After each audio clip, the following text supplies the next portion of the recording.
स्वागत है आपका। हिंदी खबर देख रहे हैं आप और मैं हूं आपके साथ मनीषा पाटीदार। सबसे पहले आप सभी को रक्षाबंधन की बहुत बहुत शुभकामनाएं। चलिए आपको बता देते हैं कि आज देश पूरा रक्षाबंधन का त्यौहार मना रहा है और जहां रक्षाबंधन की धूम देखने को मिल रही है तो उतने ही उत्साह से अपने भाइयों की कलाई पर रक्षा सूत्र बांधने के लिए बहनें भी उत्तेजित है। और ऐसे में अगर हम बात करें तो बाजारों में भी गुलजार आज बहनें नजर आ रही है, साज सज्जा यहाँ पर बाजारों में भी देखने को मिल रही है। और ऐसे में आज अपने भाई की रक्षा सूत्र बांधने के लिए बहनें आतुर नजर आ रही है। ऐसे में आज रक्षाबंधन में कौन सा शुभ मुहूर्त होगा, कौन सा साया, आज भद्रा का साया भी है। और ऐसे में सारे मुहूर्त को जानने के लिए हमारे साथ खास पैनल हमारा साथ जुड़ चुका है। चलिए आपका परिचय उससे सबसे पहले करवा देती हूँ। डॉक्टर HS रावत ज्योतिषाचार्य हमारे साथ जुड़ चुके हैं। डॉक्टर आदित्य पांडे ज्योतिषाचार्य हमारे साथ जुड़ चुके हैं। सर आपका बहुत बहुत स्वागत है सबसे पहले हिंदी खबर पर। आपके पास आना चाहूंगे आदित्य पांडे जी। आज रक्षाबंधन का खास त्योहार है, भाई बहनों के प्यार का प्रतीक भी है और आज भद्रा का साया भी है। क्या भद्रा के साये में रक्षाबंधन का त्योहार कितना महत्वपूर्ण हो जाता है और उस मुहूर्त का क्या खास महत्व है ये तो आप समझाएंगे, लेकिन सबसे पहले भद्रा का साया कब से शुरू हो रहा है और कब खत्म हो रहा है, आप एक बार ये दर्शकों को समझा दीजिए। आज भद्रा प्रातः 5:53 से शुरू हो चुकी हैं और दोपहर 1:32 तक रहेंगी। धर्म सिंधु के अनुसार कभी भी भद्रा के दौरान श्रावणी कर्म या रक्षाबंधन नहीं करना चाहिए, चाहे भद्रा का वास पाताल में ही क्यों ना हो। इसलिए भद्रा के समय पूर्णतः रक्षाबंधन करना मना है, रक्षा सूत्र मानना मना है। नियम यह है कि जैसे ही 1:32 पर भद्रा हट जाती हैं तब रक्षा सूत्र बांधा जा सकता है। कहते हैं कि जब रामायण काल था उस समय रावण को गलती से उनकी बहन चंद्रनखा ने रक्षा सूत्र इस समय बांध दिया था जब भद्रा थी, जिसका दुष्प्रभाव हमको देखने को मिला।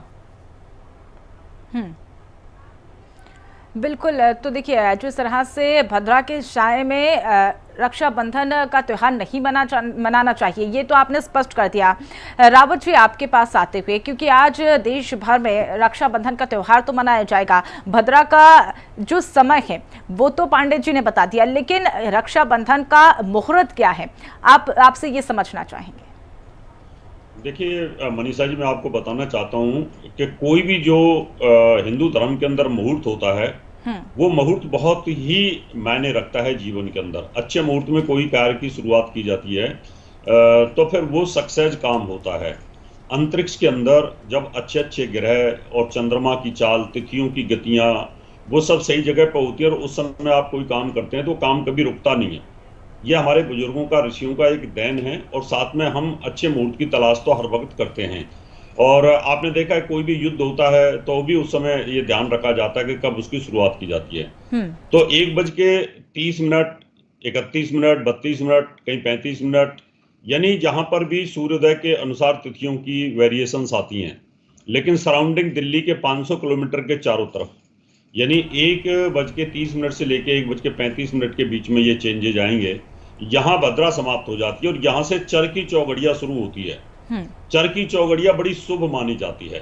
अगर आप चर की चौगड़िया में राखी बांधते हैं तो निश्चित तौर पर भाई बहन का प्यार लगातार बढ़ता रहेगा, दोनों का स्वास्थ्य अच्छा रहेगा, उन्नति प्रोग्रेस रहेगी। ये करीब 1.5 घंटे की चौगड़िया है, जब 12 घंटे का दिन और 12 घंटे की रात होती है। और अगर दिन बड़ा होता है तो ये चौगड़िया थोड़ी सी बढ़ जाती है, क्योंकि ये हमेशा जो हमारा काल होता है, सूर्योदय से लेकर सूर्य अस्त तक का जो दिनमान होता है उसके अनुसार ही बनता है। उसके बाद लाभ की चौगड़िया शुरू होगी, यानी अप्रोक्सीमेट 3 बजे से फिर लाभ की चौगड़िया शुरू हो जाती है। लाभ की चौगड़िया में अगर कोई भी काम करोगे तो आपको लाभ ही लाभ मिलेगा, यानी बहन को भी लाभ मिलेगा और भाई को भी लाभ मिलेगा। अगर व्यापारी वर्ग में है दोनों, तो अगर लाभ की चौगड़िया में 3 से लेकर के 4:30 तक अगर आप बांधते हैं तो निश्चित तौर पर दोनों के लिए बहुत ही शुभ संयोग बनता है, उसका बेनिफिट ले सकते हैं।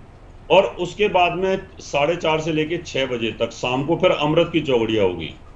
अमृत की चौगड़िया क्या है कि शरीर के अंदर कोई बीमारी होती है, यानी विष योग बना हुआ है, कि तकलीफ है, हेल्थ इश्यूज हैं, उस पीरियड में अगर ये चौगड़िया के अंदर अगर आप बांधते हैं तो आपके स्वास्थ्य में बहुत जबरदस्त सुधार आना शुरू हो जाता है। ये भी करीब 1.5 घंटे के आसपास ये चौगड़िया रहेगी। तो ये 4.5 घंटे जो हैं ये रक्षा सूत्र, रक्षा बंधन बांधने के लिए सबसे उत्तम हैं। शास्त्रों के अंदर, हमारे धर्म सिंधु और निर्णय सिंधु के अनुसार ये सबसे उत्तम मुहूर्त बताए गए हैं। लेकिन कुछ लोग पंजाब के अंदर, हिमाचल के अंदर, पहाड़ों के अंदर, जम्मू कश्मीर में वो उदय तिथि को लेते हैं कि सूर्योदय तिथि हो गई है तो बांधना शुरू कर दो जी, कुछ नहीं होता। लेकिन कुछ नहीं होता की कहानी जो है ये कभी कभी बहुत उल्टी पड़ जाती है। कितनी बार देखने को आता है कि अशुभ टाइम पर कोई भी चीज हो जाती है तो उसका दुष्प्रभाव देखने को मिले हैं। और ये बार बार मैंने ये बताया है कि चतुर्मास के अंदर जब ये 4 महीने रहते हैं, इस समय पृथ्वी सो जाती है और उस समय पाताल लोक के अंदर वास रहता है और भगवान विष्णु स्वयं पाताल लोक में रहते हैं, शयन अवस्था में रहते हैं, तो उस समय कोई शुभ कार्य नहीं किया जाता। लेकिन ये जो त्योहार है इस समय, इन त्योहारों के अंदर इन मुहूर्तों को विशेष तौर पर देखा जाता है। तो जितनी भी बहनें हैं जो भी राखी बांधते हैं उनको 1:30 बजे से लेके और शाम के 6 बजे तक ये बेस्ट टाइम है। लेकिन जो नहीं मानता है वो तो शाम को 6 बजे के बाद भी बांध सकते हैं और सुबह से कई लोगों ने बांधना भी शुरू कर दिया है। लेकिन वो ज्यादा इसको मानते नहीं है। जब मानते नहीं है तो फिर उनके लिए मुहूर्त माने ही क्या रखेगा। जो घटना दुर्घटना होगी तो प्रभु के अधीन होके चली जाती है। मनीषा जी बिल्कुल। तो देखिए, शुभ मुहूर्त तो आपने बता दिया रावत जी, लेकिन आदित्य पांडे जी आपके पास आते हुए, जो कि आप ज्योतिषाचार्य हैं और आज श्रावण शुक्ल पक्ष की पूर्णिमा है और इस शुभ अवसर पर आज रक्षाबंधन है। चूंकि सावन मास के आज स्पेशल या फिर ये कहें कि 5वां सोमवार लगा है तो या अपने आप में ये महत्वता ज्यादा बढ़ जाती है। लेकिन आज कौन कौन सी वे बातें हैं जिनका विशेष रूप से ध्यान रखना चाहिए रक्षाबंधन के तौर पर?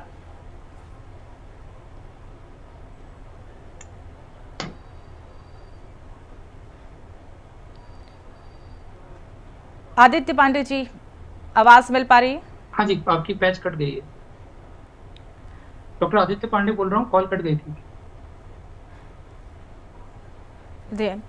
रावत जी आपके पास आते हुए, देखिए जिस तरह से रक्षाबंधन का विशेष पर्व आज मनाया जा रहा है और ऐसे में अगर हम उन विशेष बातों का जिक्र करें, उन विशेष बातों का ध्यान करें, जो कि कई बार ऐसा होता है कि भाइयों को तिलक लगाने के लिए किसी को ये भी नहीं पता होता है कि कौन सी उंगली से लगाया जाए, कौन से फिंगर से लगाना चाहिए, तो एक बार वो भी जिक्र आप करिए। और दूसरा ये भी है कि कौन से उसका महत्व क्या होता है। जब हम तिलक लगाते हैं तो उनके कौन कौन से कारक होते हैं, कौन कौन सी ज्योति होती है, कौन कौन सी राशियों का उस पर प्रभाव भी पड़ता है। मनीषा जी,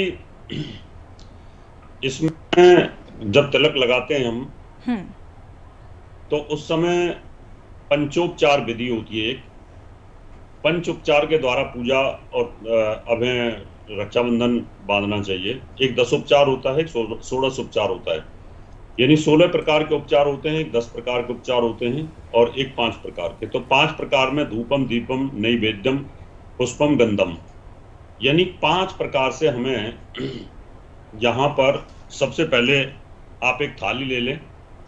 थाली लेकर के उसके अंदर एक घी का दीपक, थोड़ा रोली, चावल, तिलक जो होता है वो, और धूप बत्ती, अगरबत्ती और थोड़ा जल ले लें। जल में गंगा जल भी उसमें मिला लेना चाहिए और थोड़े फूल ले लें और मिठाई ले लें और राखी ले लें। इतनी चीजें आपको इस पंचोपचार विधि में आपको जरूरत पड़ेगी। इसमें 5 चीजों को लेने के बाद में सबसे पहले क्या होता है कि कोई भी हिंदू धर्म के अंदर जब हम कोई भी पूजा पाठ या राखी बंधन या कलावा बांधते हैं तो उस समय पर दोनों को शुद्ध अवस्था में होना चाहिए। तो जो फूल होता है, फूल से जल लेकर के पहले उस जल को अपने भाई के ऊपर थोड़ा छिड़कें, सिर के ऊपर, और जब छिड़कें तो उस समय पर यह ध्यान करना होता है कि मैं बाहर से शुद्ध और अंदर से शुद्ध। उसमें बोला जाता है ओम अपवित्र पवित्रो वा सर्वावस्थाम गतोपि वा या स्मृत पूर्णिकाक्षम से वायवंतर शुचि, ये मंत्र है। इस मंत्र के पानी छिड़कने से, जल छिड़कने से तो हम शुद्ध हो जाते हैं बाहर से, और उसी प्रकार से बहन भी अपने ऊपर छिड़क सकती है। अब दोनों शुद्ध हैं, यानी जल स्नान हो गया, एक तरह से गंगा स्नान हो गया। और उसके बाद में फिर रक्षाबंधन लेकर के उसको बांधना है। सीधे हाथ में जब बांधोगे तो उस समय भी एक मंत्र बोला जाता है, येन वद्दो बलि राजा दानवेंद्रो महाबलो तेन त्वाम वंदे आमी रक्षे माचल माचल हो, यानी इस मंत्र का जाप भी करके उसको बांध सकते हैं। ये प्रक्रिया कंप्लीट करने के बाद में फिर तिलक लगाना होता है और घी का दीपक जला के तिलक लगा देना है, तिलक के साथ में चावल भी लगा देना है। उसके बाद में फिर आरती करनी होती है। आरती करने के बाद में थोड़ा सा मुंह मीठा कराना होता है। तो ये एक सिंपल विधि है, और इसके अंदर अगर कोई मंत्र नहीं बोल सकती है बहन, तो वो ये कल्पना कर सकती है अपनी भाषा के अंदर, जिस भाषा का भी वो इस्तेमाल करते हैं, कि मेरे भाई की लंबी आयु हो और ये स्वस्थ रहें, दीर्घायु रहें, और किसी प्रकार की कोई परेशानी ना रहे, कि हे सभी नवग्रह देवताओं मेरे भाई को आशीर्वाद दीजिए, उनकी लंबी आयु की कामना मैं करती हूँ। इस प्रकार से भावना में अगर बोला जाता है तो भी यहाँ पर ये इसको माना जाता है। तिलक लगाने के लिए हम रिंग फिंगर का इस्तेमाल कर सकते हैं, या मिडिल फिंगर का भी कर सकते हैं। बहुत सारे लोग दोनों मिडिल का भी कर लेते हैं, लेकिन इसमें रिंग फिंगर का इस्तेमाल करना चाहिए। और उसके बाद में फिर आरती करने के बाद में दोनों बैठ करके आराम से प्रसाद ग्रहण कर सकते हैं। ये एक प्रक्रिया होती है, इस प्रक्रिया का इस्तेमाल किया जा सकता है। ये बहुत ही बेहतरीन और इजी और सिंपल है। इसको पंचोपचार विधि बोलते हैं। इसमें कोई बहुत लंबा चौड़ा हिसाब किताब नहीं है, और फिर दीपक जला के आरती कर सकते हैं। तो बहुत ही आनंददायक ये प्रक्रिया होती है, इसका प्रयोग जरूर करना चाहिए। ये तो थी रक्षाबंधन मनाने के लिए पंचोपचार की विधि, जो कि आपने बहुत आसानी से अब हमारे दर्शकों को समझाई। लेकिन आदित्य पांडे जी, आपसे भी ये समझना चाहेंगे कि कई बातें ऐसी भी होती है जो नकारात्मकता फैलाती है, और वो नकारात्मकता भाई बहनों के प्यार में ना आए, या फिर घर के वातावरण में नकारात्मकता ना फैले। तो ऐसी वो कौन कौन सी बातें हैं जिनको स्पेशली ध्यान रखना चाहिए, जो कि आज के दिन नहीं करनी चाहिए? आज श्रावणी पूर्णिमा की विशेष तिथि है।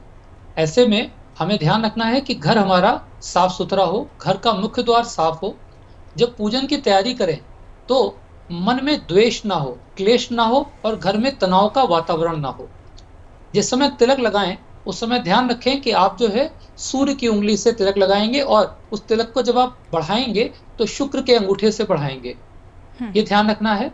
घर में किसी तरह क्लेश का वातावरण नहीं होना चाहिए। कभी कभी ऐसा देखा गया है कि पूजन की तैयारी में हमारे पास सामान तो होता है पर अधूरा होता है, तो हम उसको लेके तनाव में आ जाते हैं। जैसे जो अक्षत है उसको अक्षत इसीलिए कहा जाता है क्योंकि टूटा हुआ चावल नहीं होना चाहिए। अगर चावल टूटा हुआ है तो फिर वो पूजन में प्रयोग नहीं किया जाता। बिल्कुल, इसलिए चावल ध्यान रखें टूटा हुआ ना हो। हल्दी, रोली, मिष्ठान में जो भी उपलब्ध हो, यदि मिष्ठान उपलब्ध नहीं है तो गुड़ खिला दीजिए। घी गुड़ भी शुभ है। और कभी कभी तो ऐसी भी घटनाएं आती है जहां कुछ ऐसी माताएं बहनें जो कहती हैं हमारे भाई हमारे पास में नहीं रहते, हमसे दूर हैं, या हमारे कोई भाई ही नहीं है। ऐसे में सनातन धर्म कहता है कि सबसे पहले अपने प्रथम पूज्य भगवान गणपति जी के चरणों में आप रक्षाबंधन करें, यानी कि उनको चढ़ा दें। और दूसरी जो चढ़ाई जाती है वो श्रवण कुमार जी के नाम से चढ़ाई जाती है। इसलिए श्रवण कुमार के नाम पे आप चाहें तो चढ़ा सकते हैं किसी भी ऐसे वृक्ष पर जो कि आपको प्राणदायक है, यानी आपको ऑक्सीजन देता है। पेड़ों पर भी राखी चढ़ाने का प्रावधान है। बिल्कुल। तो देखिए, किन बातों का ध्यान रखना चाहिए, किन बातों का नहीं रखना चाहिए, ये तो आपने समझाया। लेकिन रावत जी, आपसे ये चीज़ समझना चाहेंगे, जब भाई को राखी बांधने के लिए बहन बैठती है तो दिशाओं का अपने आप में एक महत्व होता है, चारों दिशाओं का अपना अपना अलग महत्व होता है। लेकिन रक्षाबंधन के दिन जब रक्षा का सूत्र भाई को बांधने के लिए बहन बैठती है तो कौन सी दिशा में भाई का फेस होना चाहिए, कौन सी दिशा में बैठकर वो राखी बांधे? बिल्कुल, बहुत अच्छा प्रश्न है मनीषा जी। मैं बताना चाहता हूं कि जितने भी हमारे मंदिर हैं पूरे विश्व के अंदर, वो सन फेस होते हैं, यानी पूरब दिशा में उनका फेस होता है। पूरब दिशा एनर्जेटिक होती है, ऊर्जावान दिशा होती है, और ये सूर्य देव की दिशा होती है। उत्तर दिशा बुध की होती है, और उधर से हमें मैग्नेटिक पावर मिलती है, ध्यान की प्रक्रिया होती है, हरिद्वार होता है, देवताओं का स्थान होता है उत्तर दिशा के अंदर। तो हम हमेशा जो एल शेप होता है उसमें हमें रहना पड़ता है। हमारा जो यजमान होता है और जो स्वयं व्यास गद्दी पे जो बैठते हैं वो पूजा करने वाले कर्मकांडी ब्राह्मण, ये हमेशा एल शेप में होते हैं। अगर मूर्ति का मुंह पूरब दिशा में है तो ये कर्मकांडी ब्राह्मण का उत्तर दिशा में होना चाहिए। यही विधि का विधान है, सेम इसी को हम फॉलो करते हैं। भाई बहन के आमने सामने खड़े होकर के रक्षा सूत्र नहीं बांधना चाहिए, यानी जो भाई है उसका मुंह पूरब दिशा में कर ले और बहन अपना मुंह उत्तर दिशा में कर ले, और फिर उसके बाद राखी बांधें। और उसी प्रकार से अगर उनका आरती का विधान होता है, उसी समय से तिलक लगाने का विधान होता है, तो वो सबसे उत्तम रहता है। उसका कारण होता है कि दोनों के अंदर कोई भी नेगेटिव एनर्जी उस समय डेवलप नहीं होती है। बहन का उत्तर दिशा में हरिद्वार की तरफ रहेगा, भगवान विष्णु की तरफ, शंकर की तरफ रहेगा, तो उस समय उनको पॉजिटिव ऊर्जा मिलती है और वो पॉजिटिव ऊर्जा भाई की तरफ संचार हो जाती है। और भाई का फेस अगर पूरब दिशा में रहता है तो उनको कोई भी पॉजिटिव एनर्जी वहां से पूरब दिशा से मिलती है। तो इसलिए हमेशा दो इस्तेमाल करनी है। बहन अगर उत्तर दिशा की तरफ मुंह करती है तो भाई का पूरब में होना चाहिए, और अगर भाई का उत्तर दिशा में है तो बहन का पूरब में होना चाहिए। सबसे उत्तम है कि भाई को पूरब दिशा में तरफ मुंह करके और बहन उत्तर दिशा में मुंह करके फिर राखी बंधन करें तो ये बहुत सुंदर है, क्योंकि राखी बांधने का काम बहन कर रही है और वो एक ब्राह्मण का कार्य कर रही है, यानी वो एक पूजा कर रही है और पूजा हो रही है एक तरह से भाई की लंबी आयु के लिए। तो इस वजह से बहन का मुंह उत्तर दिशा में होना चाहिए और भाई का पूरब दिशा में रहना चाहिए। ये सर्वोत्तम है और इसी चीज को आधार मान करके हमारे बड़े बड़े मंदिर हैं, जो भी बहुत बड़े प्राचीन मंदिर हैं, उन सब के सामने बैरिकेड लगा होता है। पुजारी बगल से पूजा करता है, हमेशा भगवान के सामने खड़े होकर पूजा नहीं की जाती है। तो ये एक बहुत ही साइंटिफिक है। आमने सामने होते हैं तो हमारा ऊर्जा का संचार हो जाता है, बगल में रहते हैं तो ऊर्जा का संचार नहीं होता है, पॉजिटिविटी का संचार होता है दिशाओं से। बिल्कुल। तो जिस तरह से रक्षाबंधन बांधने का जो एंगल है वो तो आपने बताया, लेकिन अगर हम उस थाली की बात कर ले जो सजाकर बहन अपने भाई को रक्षाबंधन बांधने के लिए, रक्षा का सूत्र बांधने के लिए तैयार करती है, आदित्य पांडे जी आप एक बार उस थाली का भी जिक्र कर दीजिए, जो कि उसमें कौन कौन सी चीज़ें होती है, जो इस तरह से आपने ये जिक्र भी किया था कि खंडित चावल का यूज़ ना करें, तो कौन कौन सी चीज़ें हैं जिसका उसमें इस्तेमाल किया जा सकता है और करना चाहिए, और कौन सी वो चीज़ें हैं जिसको कंपलसरी है या इंपॉर्टेंस है कि वो थाली में होना ही जरूरी है। जब पूजन की थाली तैयार करें तो सर्वप्रथम ध्यान दें कि उस पे रोली, अक्षत, हल्दी, चंदन, पुष्प, नैवेद्य और दीपक होना चाहिए। दीपक ध्यान रखिएगा कि वर्तिका बनी हुई हो, या तो बत्ती जिसको हम लोग बनाते हैं, या तो खुद अपने हाथ से बनाएं या बनी हुई हो। घी का दीपक ही प्रयोग करें, तेल का या अन्य चीजों का दीपक नहीं प्रयोग करना है। मिष्ठान कोई भी हो सकता है जो आपको प्रिय हो, आपके भाई को प्रिय हो। हल्दी, चंदन का तिलक लगाना है, इसलिए हल्दी चंदन होना चाहिए। पुष्प भी जो होने चाहिए, ध्यान रखना है पुष्प का नीचे का जो कांटे वाला हिस्सा है वो निकाल देते हैं। जैसे गुलाब का पुष्प है तो हम जैसे भगवान की पूजा करते हैं, वैसे इस समय अपने भाई को सम्मान दे रहे हैं, पूजन कर रहे हैं, भगवान का सम्मान कर रहे हैं, तो इसलिए भाई को भी भगवान के तुल्य मान रहे हैं और वो भी अपनी बहन को आचार्य के तुल्य मानेंगे। इसीलिए जो पुष्प होगा, पुष्प के नीचे के कांटे तोड़ देंगे। जैसे ही बहन भाई को तिलक लगाएगी, उनका मिष्ठान खिलाएंगी, उनको दीपक अर्पित करेंगी, उसके बाद भाई उनके चरण छुएंगे और आशीर्वाद लेंगे। बिल्कुल वैसे जैसे माता लक्ष्मी जी ने राजा बलि को जो है रक्षाबंधन किया और राजा बलि से कहा था कि मैं चाहती हूँ कि आप मेरी रक्षा करें, मेरे पति बहुत कष्ट में हैं, उनको कोई पीड़ित कर रहा है, जल्दी से राहत दीजिए। तो राजा बलि ने जिस प्रकार वो वादा निभाया था, बिल्कुल वैसे ही मेरा भाई भी निभाएगा, ये मानना है। उस मान्यता के साथ विधि विधान से थाली होनी चाहिए। जैसा मैंने फिर से बोलूंगा कि चावल टूटा हुआ ना हो, रोली अक्षत हो, और राखी में ये चिंता न करें कि राखी किस चीज की है। राखी तो सूत का धागा भी काफी है, यदि कुछ उपलब्ध नहीं है तो सूत का धागा भी काफी है। हालांकि राशियों के अनुसार भी अगर आप चाहेंगे तो हम बता देंगे आपको कि कौन से रंग की राखी किसके लिए ज्यादा अच्छी रहेगी। बिल्कुल। तो देखिए जिस तरह से साज सज्जा का दौर तो हमेशा देखने को मिला, और आजकल फैंसी दुनिया में हर कोई इतनी इंपॉर्टेंस देता है चीज़ों को लेकर, लेकिन रावत जी आप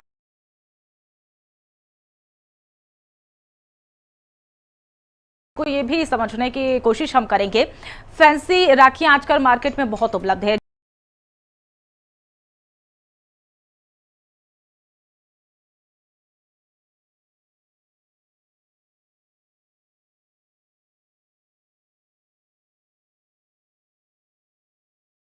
जिक्र कर रहे थे राखियों के बांधने के लिए, तो क्या कौन सी राखी के लिए कौन सा कलर या ऐसा कुछ महत्व है, या फिर किन राखियों किस राशि वाले लोगों को कौन सा कलर शुभ होता है? देखिए मनीषा जी, ज्यादातर तो लोगों को राशियां नहीं पता, और जो लोग रक्षाबंधन मनाते हैं खुशी में मनाते हैं, कोई भी त्योहार हमारे यहाँ पर हिंदू धर्म में खुशियों के लिए होता है, अंतरात्मा से खुशी निकले। अब महंगी अगर आप राखी बांधते हैं तो और आदमी को खुशी मिलती है। सूत वाली बांधते हैं तो थोड़ा सा डिप्रेशन सा आता है कि सूत वाली है, मैं तो गरीब हूं, है ना। तो आदमी अपनी खुशी, अंतर मन से खुश होना, उसकी इंद्रियां खुश होना, उसका मन प्रसन्न होना, उसकी प्राण शक्ति मजबूत होना, तो वो खुशी का त्योहार तो इसको बोला ही जाता है। बिल्कुल। तो महंगी अगर कोई बांधता है तो वो 4 जगह दिखाता है, देखो मेरी बहन ने मुझे महंगी राखी दी है, और वो इतराता है, खुश होता है, गली मोहल्ले में खूब घूमता है, झूमता है, 10-20 दिन तक वो प्रसन्न रहता है। तो ये तो इसका कारण है महंगी और हल्की का। रही राशियों के हिसाब से बात, बहुत सारे बहनों को पता ही नहीं होता कि मेरे भाई की राशि कौन सी है, लेकिन फिर भी जिन लोगों को पता है उनके लिए मैं बता देता हूँ। जिनकी मेष राशि है उसका स्वामी मंगल होता है, और मंगल लाल रंग का होता है। तो आप लाल रंग की राशि, अगर आपके भाई की मेष राशि है तो लाल रंग की राशि बांधेंगे तो उनका मंगल मजबूत होगा, उनकी राशि का स्वामी मजबूत होगा, उनके अंदर ओज आएगा, उनके अंदर काम करने की प्रेरणा बढ़ेगी। लेकिन ध्यान रखने वाली बात है कि ये ज्योतिष का विषय आ जाता है, और अगर मंगली के योग हुआ उनका, और वो मंगली योग कहीं पत्नी पे भारी हुआ, तो वो लाल रंग की राखी बांधने से ही वैवाहिक जीवन में झगड़ा फसाद पैदा हो जाएगा। इसलिए हम इसमें बहुत सावधानी के साथ ही बताते हैं कि यहाँ पर हमने बोल दिया टीवी के माध्यम से, और हमारी बात को लोगों ने 100% सच माना और लाल रंग की राखी बांध दी, और मंगल उसकी कुंडली के अंदर नीच का पड़ा हुआ है कहीं पर भी, और राखी बांधते ही दुर्घटना हो गई, तो लोग बोलेंगे पंडित जी ने बोला था लाल रंग की राखी बांधी और उसको बांधने के बाद दुर्घटना होगी, और वो पॉसिबिलिटी है कि उसका मंगल वहां उचित नहीं है। अगर मंगल उसका सही जगह पर है तो फिर हम बोल देते हैं, तो उसके लिए पहले कुंडली कंसल्टेशन बहुत जरूरी होता है, तो ज्यादा अच्छा रहता है। लेकिन फिर भी आपने बोला है तो मैं बताऊंगा। वृष राशि वालों के लिए आप क्रीम रंग की राशि का इस्तेमाल कर सकते हैं, जो दूधिया रंग की होती है उसका इस्तेमाल कर सकते हैं, कि वो सुपर की होती है, थोड़ा लाइट उसमें कलर होता है, तो उसका इस्तेमाल करेंगे तो अच्छा रहेगा। जिनकी मिथुन राशि है वो हरे रंग की राखी का इस्तेमाल कर सकते हैं, क्योंकि बुध का रंग हरा होता है। जिनकी कर्क राशि है वो सफेद रंग का और मिक्स पीला रंग मिला करके या दूधिया रंग मिला करके भी आप उसका इस्तेमाल कर सकते हैं। क्योंकि सिंह राशि है ये सूर्य की होती है, बैंगनी कलर होता है, ऑरेंज कलर होता है, तो ये ऑरेंज कलर की भी आप इस्तेमाल कर सकते हैं। कन्या राशि जो है वो बुध की है, हरे रंग की होती है। तुला राशि, उसमें फिर दूधिया कलर आ जाता है, मिल्की कलर आता है, डायमंड कलर आ जाता है। वृश्चिक राशि लाल रंग की होती है, तो उसमें लाल रंग का इस्तेमाल कर सकते हैं, उसका स्वामी मंगल लाल होता है। धनु राशि का स्वामी बृहस्पति होता है, वो पीले रंग का इस्तेमाल कर सकते हैं।